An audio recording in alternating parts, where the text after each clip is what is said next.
গতকাল আমার এক ছোট্টবেলাকার সখীর ছিল জন্মদিন, তাই আমি আর বর্ষা আমাদের বাড়ি থেকে রেডি হয়ে চলে গেছিলাম ওর বাড়ি। একদম সামনেই ছিল, দুপা হাঁটলেই ওর বাড়ি।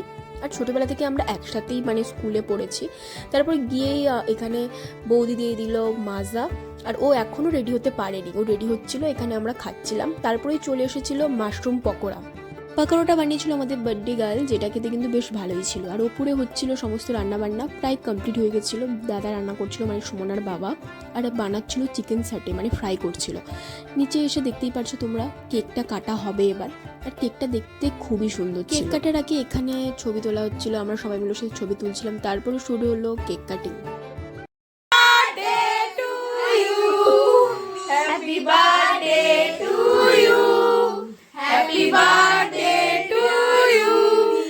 তারপর বৌদি খুব সুন্দরভাবে থালা সাজিয়ে রেখেছিল, আমি ওটা উপরে নিয়ে যাচ্ছিলাম, যেহেতু উপর খাওয়ার ব্যবস্থা করে। তারপর আমরাও উপরে গিয়ে খেতে বসে পড়েছিলাম, যেহেতু 2টো বেজে গেছিলো প্রায়। তাই আর দেরি না করে আমরাও খেতে বসে গেছিলাম। আর এটা দেখতে পাচ্ছ, এটা হচ্ছে চিকেন সাটে, যেটা খেতে কিন্তু খুবই টেস্টি ছিল।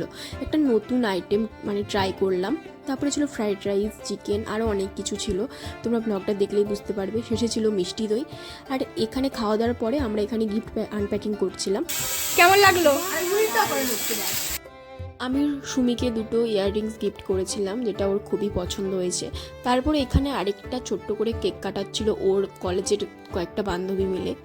আর সবথেকে সুন্দর আমাদের এই গিফটটা লেগেছে, এটা ওর পিসি গিফট করেছিল।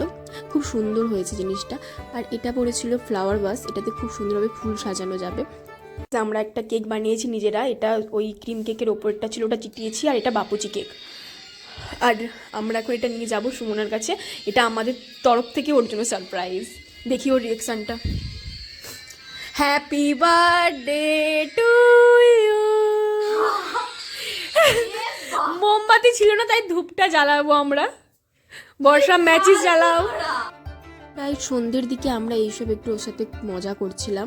খুবই ভালো লাগলো, আজকের দিনটা খুব ভালো করে কাটালাম। অনেক দিন পর আমরা একসাথে হয়েছি। সো আজকের জন্য এই পর্যন্ত, দেখা হচ্ছে নেক্সট ভিডিওতে। আজকের জন্য টাটা।